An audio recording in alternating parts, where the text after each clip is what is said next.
Hello family, કેમ છો બધા? મજામાં? પણ મજામાં છું. હર હર મહાદેવ બધાને. નવા બ્લોગમાં બધાનું સ્વાગત છે. તો આ ટાણે આપણે નહીં ધોઈને મસ્ત ફ્રેશ થઈ ગઈએ ને આજે માઇક થી ચાલુ કર્યું કેમ કે આપણે માઇક નો અનબોક્સિંગ વિડિયો પહેલા કરી દીધો ને હવે હેલો યુટ્યુબ ફેમિલી બોલીએ છીએ. પહેલી વાર પારસ અનબોક્સિંગ કરે છે કેમ કે આપણે મંગાવ્યું કુરિયર જોવાનું અનબોક્સિંગ હજુ તો બોલતે બોલતે તો તોડી નાખ્યું. જો આપણે બોલતે બોલતે તો મને તોડી નાખ્યું જેટલું ફોસ્ટ. અને શું આવ્યું હશે પારસને તો ખબર નહીં. રેડિયો લાયો. પારસનું રિપ્લાય બહુ લેટ આપે ને એટલે રેડિયો લાયા.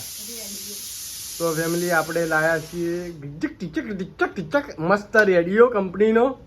કલાકાર મજબૂત છે અંદર. બોક્સમાં બોક્સ ફેમિલી, બોક્સમાં બોક્સ રેડિયોને ચાર્જિંગ કરવું પડે ને ટીચક. તો આ જેનો રેડિયો નીકળ્યો તો રેડિયો ખોલે છે પારસ. શું હ બતાવો.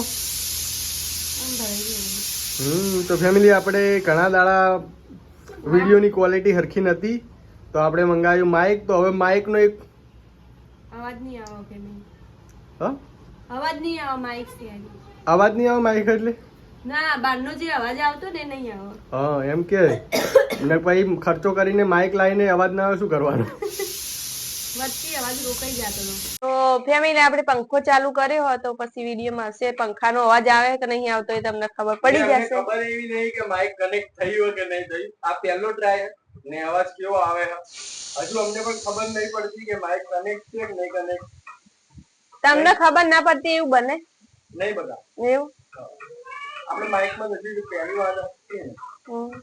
ફેમિલી વર્કનો ટાઈમ થઈ ગયો છે અને પારસ કરે છે પાણી ડાયરેક્ટ ટોટી થી. પારસને આપણે ફૂલ સુવિધાઓ આપેલી છે. હા, ટોટી વચ્ચે શું કરવાનું? પેલા એનાથી ભરવાનું, ડબલે ભરવાનું.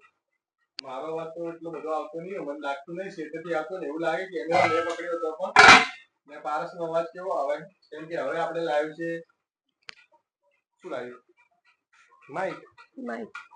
તો માઇક જેવા કેવો આવે ક્લિયર આવે કે નહીં આવતો. હવે પંખાનો અવાજ પેલા પંખો ચાલુ ને ખટ થાતું તો પંખાનો અવાજ આવે કે નહીં આવતો એ ખબર નહીં. ને થોડીક વાર માઇક ચેક કરવાનું છે બાકી છે. કેમ ચેક તો કરવા પડે બે માઇક. તો અવાજ નહીં આવતો? અવાજ તો આવે. હજુ બે માઇક ચેક કરવા પડે હરખા. હા, મને નહીં આવતું. તમે જે બધું બોલો છો ને એ મને નથી ખબર પડતી એકચ્યુઅલી. ફેમિલી આપણે આવી ગઈએ વાડામાં ને ટકો આવ્યો છે વાડામાં મારે. એ ટકો ને કુલદીપભાઈ અહીંયા બેઠા હે ને અહીંયા બધી મેચ રમાય ને સાહેબ એક અઠવાડિયેથી ઉપાડો લીધો હે મેચ રમવાનો.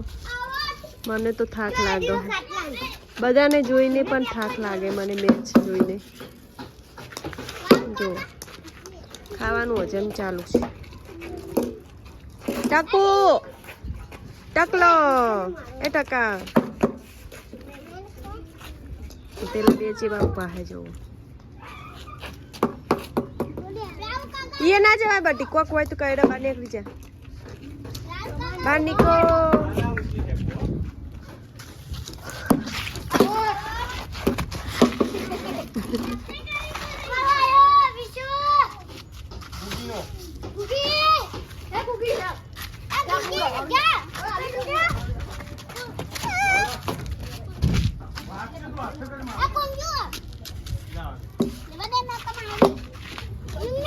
આ છે અમારો ટકો. અમારે હવાલથી હોય ટકો આવી જાય છે ભાઈ. પછી ને બહુ હેરાન કરે છે બધાને વાડામાં આવીને. ટકલો બધાને મારે છે ઓટીને ને નવિયા બે નંબર નાટક કરે છે. એવું ના કરાય. હર હર મહાદેવ એવું બધું બોલાય. હર હર મહાદેવ કશું આવડતું નહીં ગગાને. ફેમિલી હજી સુધી મેચ રમાય છે ને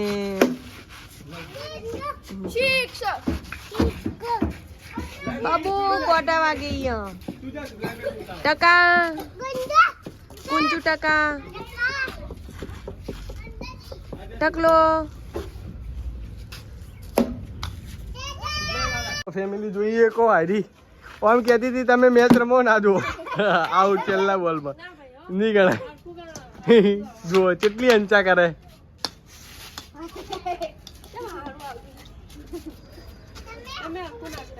એ હરકું નાખ ભાઈ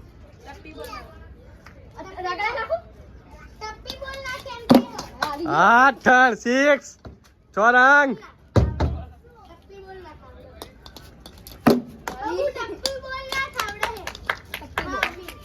આપણે પારસને આજે શીખડાવીએ છીએ કે કઈ રીતે ગોદડા પથરાય કેમ કે હમણાં તો બીમાર પડી ને એટલે બધું આપણે જ કરવું પડ્યું હા તો ફેમિલી આજે આપણે ગોદડા પાથરીએ છીએ હા ઉપકાર ફેમિલી જો આપણે અહીંયા લાઇટ પણ નાખી દીધી છે ફેમિલી પંખો પણ છે અને બોર્ડ પણ છે કેમ કે અમારે ચાર્જિંગની પણ સુવિધા હોવી જોઈએ વિડીયો ઉતારે કે ના ઉતારે પણ વિડીયો મોબાઈલ ફેરવા તો જોવે જ ચાર્જિંગ હું નહીં ફેરતી હો ગાઈસ રાતે મોબાઈલ તો ફેમિલી તમે ચમ નહીં ફેંકતા એ અમને ખબર હ એમને બીક લાગે હે અહીંયા કેમ કે બધું આમ ખુલ્લું હ એરી પેક થઈ જાય એટલે એમને બીક લાગે એમનો 60,000નો મોબાઈલ 60 કે 70,000નો મોબાઈલ એટલે એમને બીક લાગે છે ને આપણને તો કોઈ બીક નહીં જેને લેવો હોય લઈ જાય હા લેવો હોય લઈ જાય તો એક દાડો ચોરીને બારોબાર વેકી મારું અડી જોજો ખાલી હાથ કોઈ ખાલી હાથ લગાડજો મોબાઈલને લઈ જુ કોઈ એમ નહીં હા પણ હાથ લગાડજો મારા મોબાઈલને હાથ કાપીને હાથમાં આપી દઉં મને આવડે ભાઈ આવી જાય તને રાતે લડવા હેઠ કે એક ભાઈ એક માણસ બસ સ્ટોપમાં છે જોઈએ કોઈ આવ્યું નહીં તો ફેમિલી અત્યારના વાગ્યા છે 7 ને આપણે બધા ઉઠી ગયા સાહેબ હજી વારા મૂકે કાલનો બ્લોગ આપણે પૂરો કર્યો નતો તો કાલનો બ્લોગ આટલે સુધી રહ્યો તો ફેમિલી તમને અમારો વિડીયો કેવો લાગ્યો કમેન્ટમાં જરૂર લખજો ને સારો જ લાગ્યો તો લાઈક શેર ને સબસ્ક્રાઈબ કરી લેજો બાય બાય